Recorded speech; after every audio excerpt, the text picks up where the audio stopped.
সাহাবায়ে কেরাম নবীজি মদিনা থেকে চলে যাচ্ছিলেন, তখন তার দেশপ্রেম মহাব্বত কেমন ছিল, চলেন আমরা হাদিস থেকে শুনি। নম্বর উদাহরণ,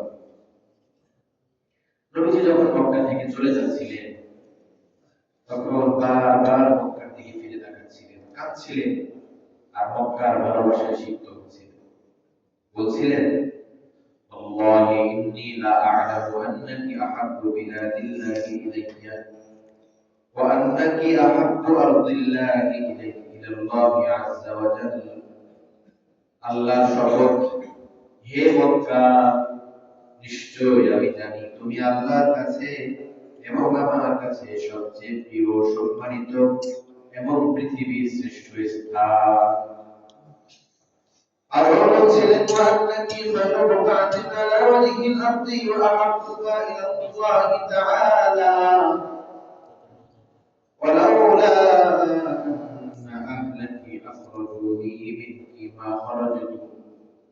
যদি তোমার অধিবাসীরা আমাকে এখান থেকে বের না করে দিত, তাহলে আমি কখনো এখান থেকে যেতাম না। মক্কার মুহাব্বত। নবীজি সাল্লাল্লাহু আলাইহি ওয়াসাল্লাম যখন ভালোবাসায় সিক্ত হয়ে বারবার আফসোস করছিলেন, কষ্ট পাচ্ছিলেন, আল্লাহ তাআলা সূরাতুল কসসের 85 নম্বর আয়াতে সান্ত্বনা দিয়ে বলেন, ইন্নাল্লাযী ফারাদা আলাইকাল কুরআনা লারাদুকা ইলা মাআদ।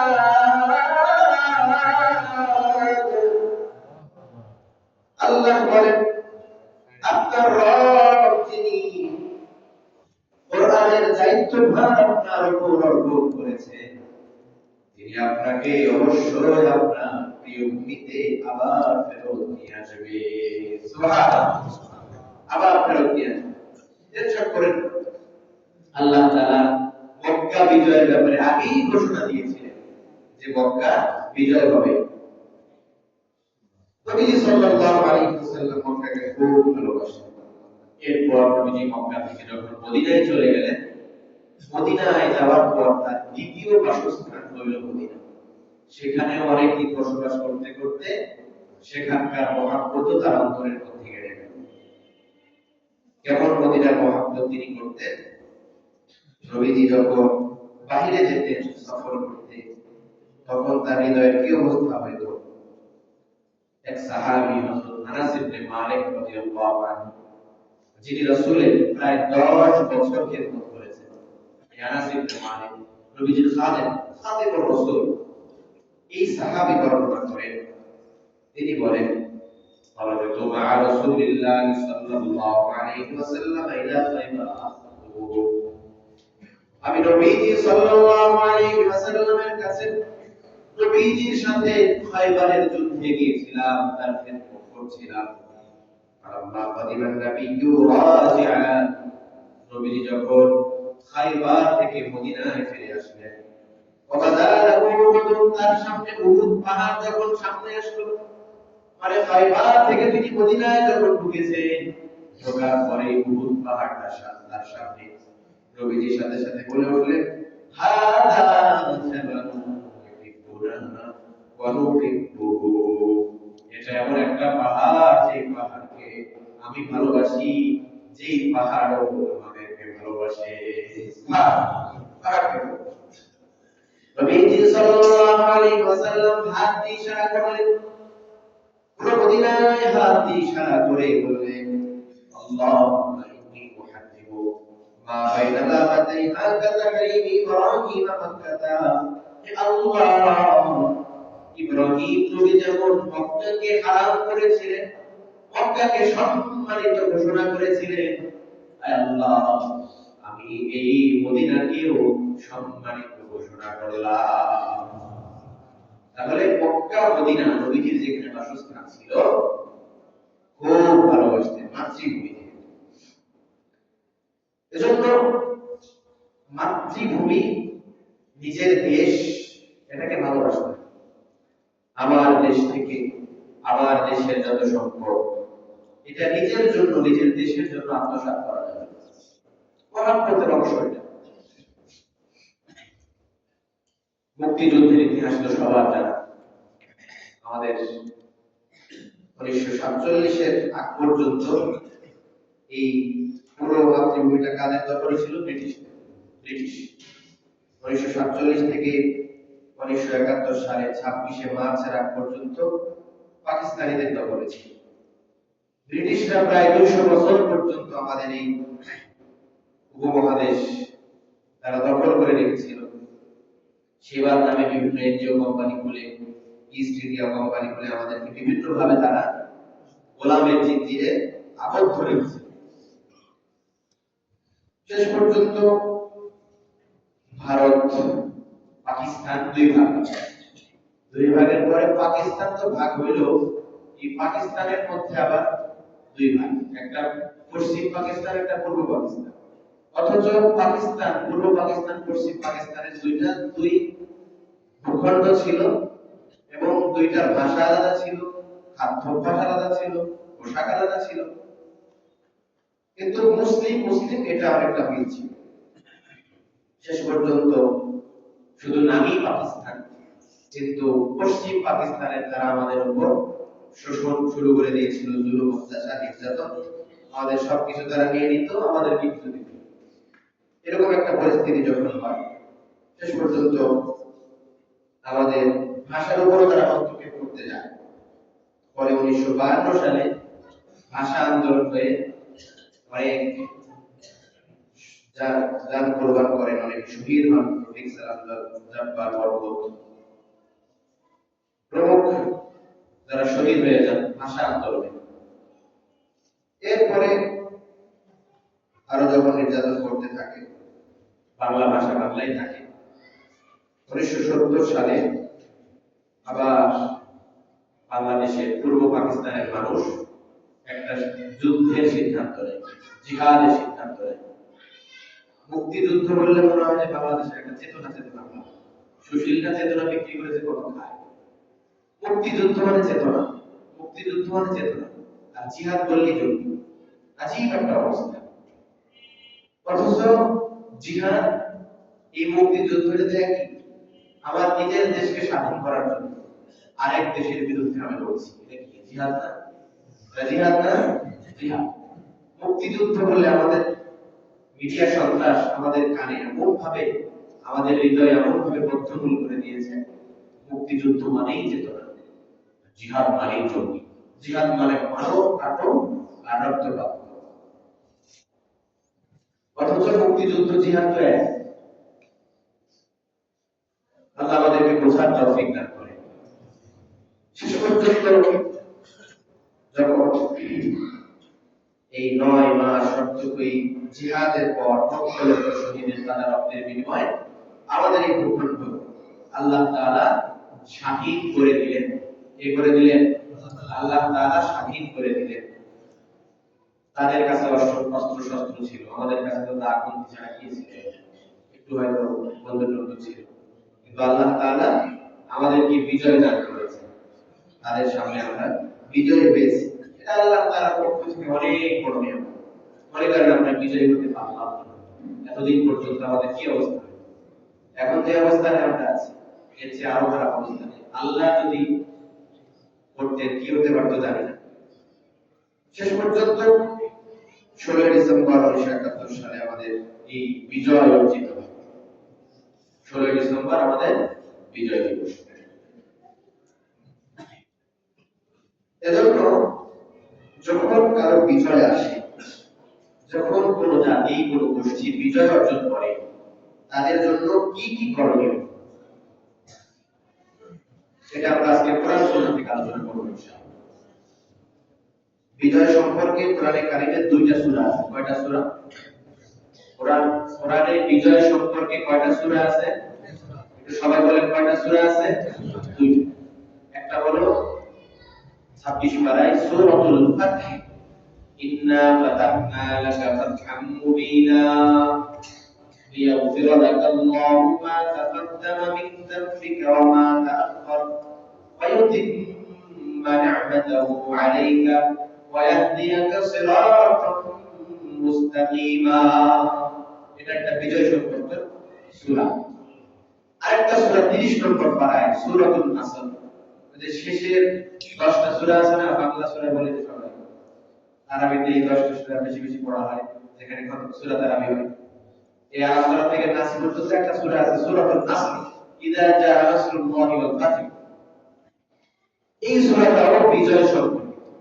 আল্লাহ তাআলা নবীর উপরে এই আয়াত, এই সূরাটা নাযিল করার পরে যে যখন বিজয় আসবে তখন কি করতে হবে শুনুন। আল্লাহ বলেন, ইযা জাআ নাসরুল্লাহি ওয়াল ফাতহ,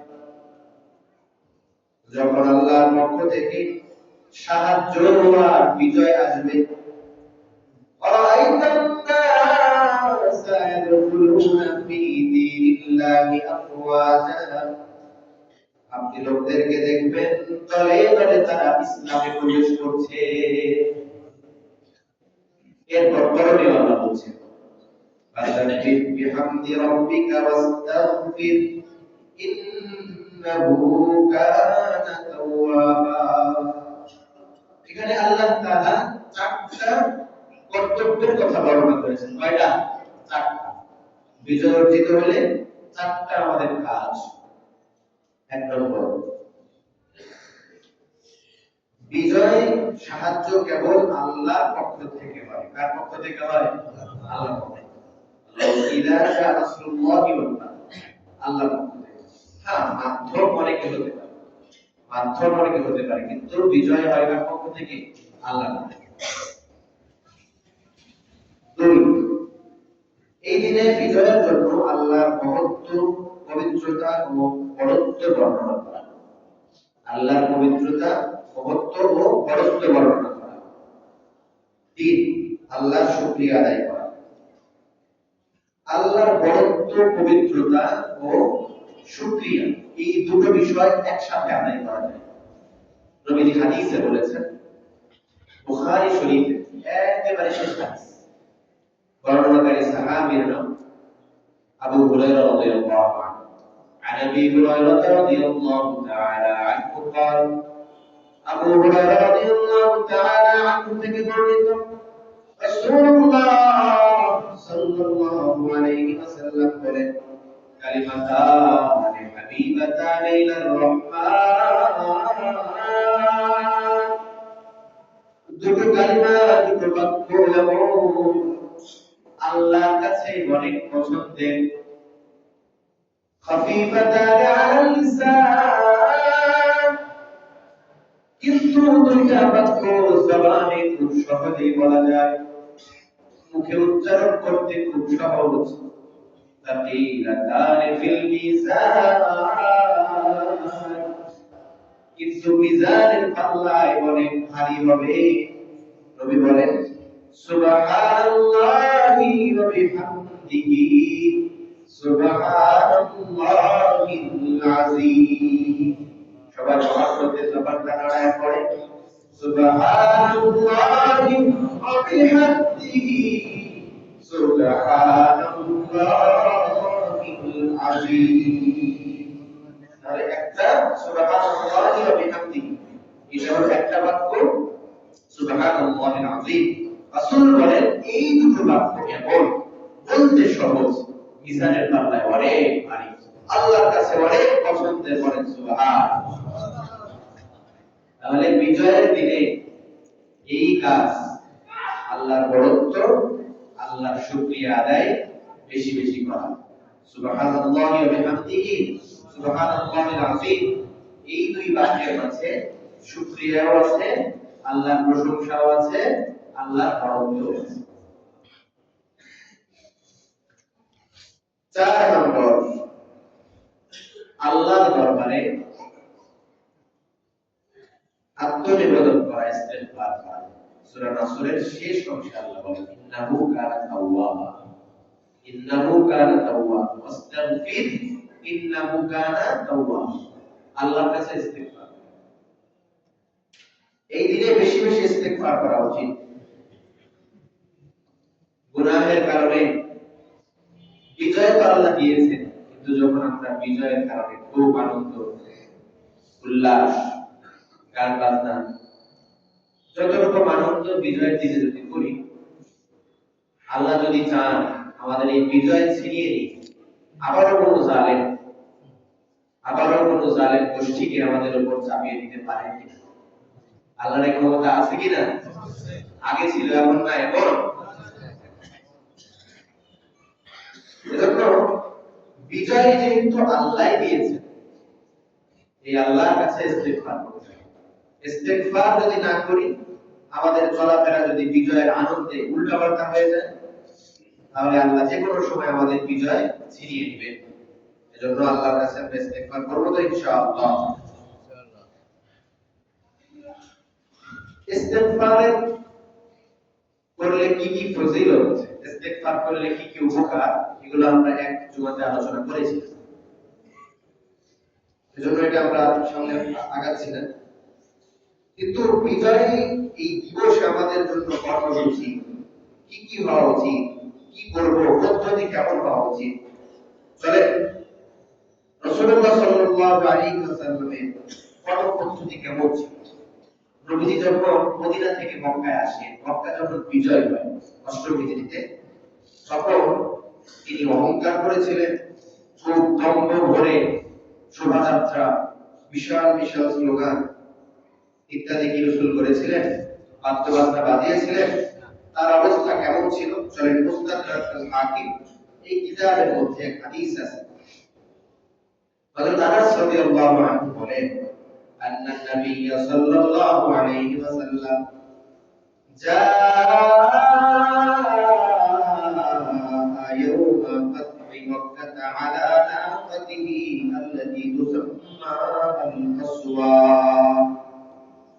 আনাস রাদিয়াল্লাহু আনহু থেকে বর্ণিত, তিনি বলেন মক্কা বিজয়ের দিন আল্লাহর নবী একটি উটের উপর, উষ্ট্রির উপর আরোহণ অবস্থায় ছিল। এই উষ্ট্রির নাম ছিল কাসওয়া। নাম কি? কাসওয়া। উষ্ট্রির নাম কাসওয়া। নবীজি যখন মক্কায় প্রবেশ করে, হাত্তা ইন্না লিহয়াতাহু মাসাতির রাহলা ফালাম ইয়ারফা রাসাহু মুতাকাব্বিরা। নবীজি তার মাথা অহংকার বশত উঁচু করেছিলেন না, নিচু করেছেন। বিজয় হয়েছে, বিজয় দিয়েছেন আল্লাহ, আমাদের এখানে তো কোনো ক্ষমতা নেই, আল্লাহ দিয়েছেন, আল্লাহর সামনে নত হয়েছে। আরেক হাদিস মুসলিম শরীফের হাদিস, উম্মে হানি রাদিয়াল্লাহু আনহা বর্ণনা করেন, তিনি বলেন আন্নান নবী সাল্লাল্লাহু আলাইহি ওয়াসাল্লাম দাখালা বাইতাহা ইয়াওমা ফাতহি মক্কাহ। রাসূলুল্লাহ সাল্লাল্লাহু আলাইহি ওয়াসাল্লাম মক্কা বিজয়ের দিন উম্মে হানির ঘরে প্রবেশ করেন। উম্মে হানি একজন মহিলা সাহাবী, রাসূলের ফুফাতো বোন অথবা চাচাতো বোন। উম্মে হানির ঘরে প্রবেশ করার পরে ফাসাল্লা তামানি রাকাতান, নবীজি 8 রাকাত নামাজ আদায় করেন, 8 রাকাত। উম্মে হানি বলেন রাসূলুল্লাহ সাল্লাল্লাহু আলাইহি ওয়াসাল্লাম এদিন একটু তুলনামূলক দ্রুত 8 রাকাত নামাজ আদায় করেন, রুকু সিজদা ঠিক রেখে। এরপরে মসজিদুল হারামে সমবেত হন, বাইতুল্লাহ চত্বরে দাঁড়িয়ে নবীজি একটা চমৎকার ভাষণ দেন। ভাষণটার ভাষা ছিল এরকম, আলহামদুলিল্লাহিল্লাযী সাদাকা ওয়া'দা ওয়া নাসারা 'আবদা ওয়া হাযামা আল-আহযাবা ওয়া'দা। ইয়া মা'শারাল কুরাইশ ইয়া আহলা মক্কা মা তারাউনা আন্নী ফা'ilun বিকুম।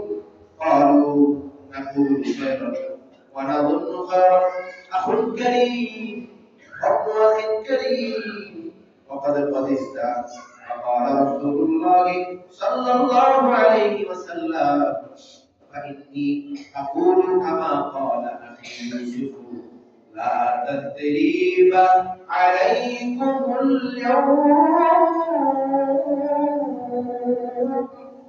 يغفر الله لكم وهو أرحم الراحمين।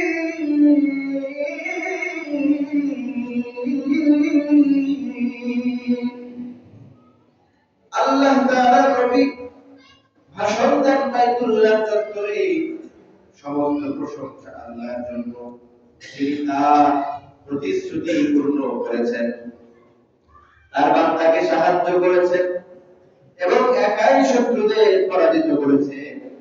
হে কুরাইশের সমাবেশ, হে মক্কার অধিবাসীরা, তোমার কি মনে হয় আমি আজ তোমাদের সঙ্গে কেমন আচরণ করব? তোমাদের কি মনে হয়?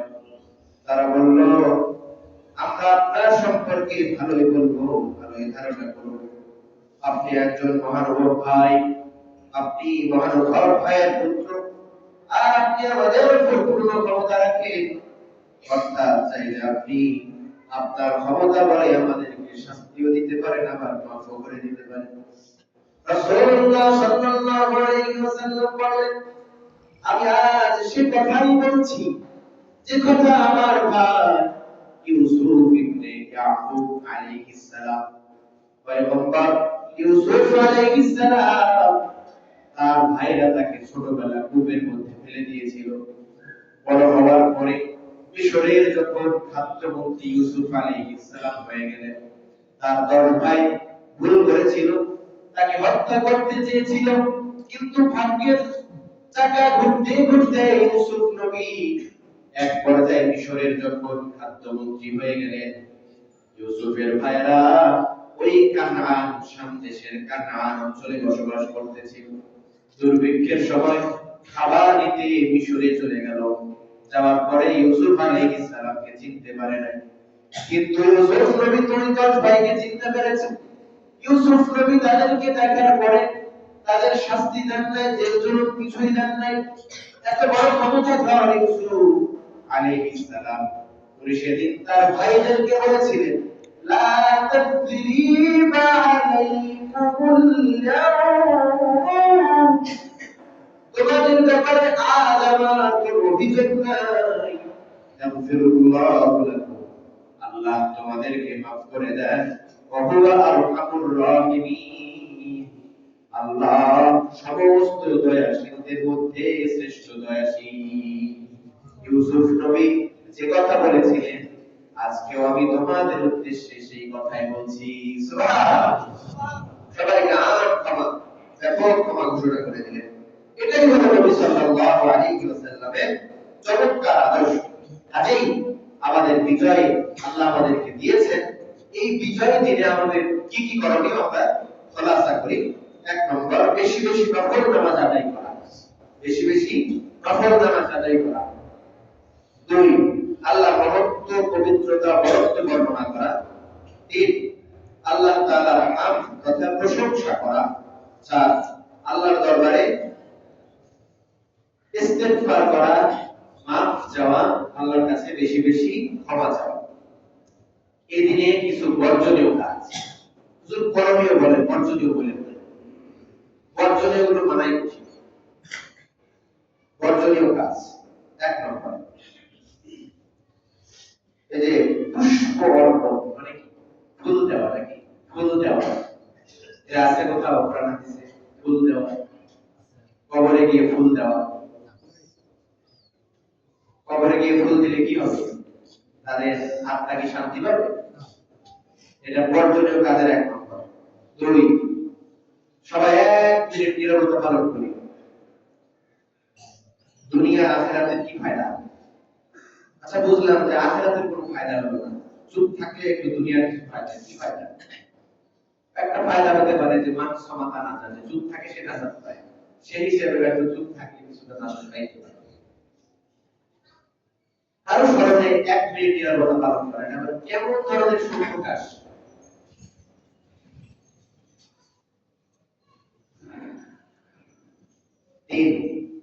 গান বাজনা নৃত্য পরিবেশন করা, গান বাজনা বাজানো, বিজয়ের আনন্দে গান, উৎসাহ, উল্লাস করা, এই কাজগুলো করা যাবে। আল্লাহ তাআলা আমাদের সবাইকে, আমরা যেহেতু একটা জজবা নিয়ে আমাদের দেশকে স্বাধীন করেছিলাম, সেই জজবা দেশপ্রেম থেকে, ইমানি চেতনা থেকে, কিন্তু দেশপ্রেম আর ইমানি চেতনার পর আবার এমন কোন কাজ আমরা যদি যেন না করি যে কাজের কারণে আল্লাহ আমাদের থেকে আবার বিজয় ছিনিয়ে দিতে পারেন, আবার আমাদেরকে আরো কোনো ক্ষমতাধর জালেম গোষ্ঠীর শাসকের হাতে আল্লাহ আমাদেরকে আবদ্ধ করে দিতে পারে, আমাদের গোলামের একটা শিকড় আমাদের গলায় পরিয়ে দিতে পারে। কাজেই আল্লাহর কাছে বেশি বেশি এই দিনে ইস্তেগফার হয়, আল্লাহর কাছে আমরা বেশি বেশি ইস্তেগফার করব। আল্লাহ তাআলা আমাদের সবাইকে ইসলামী জিহাদের জজবায় অনুপ্রাণিত করে সঠিকভাবে স্বাধীনতা ও বিজয় উদযাপন করার তৌফিক দান করেন, বর্জনীয় বিষয়গুলো বর্জন করার তৌফিক দান করেন। সবাই বলেন আমিন। ওয়া আখিরু দাওয়ানা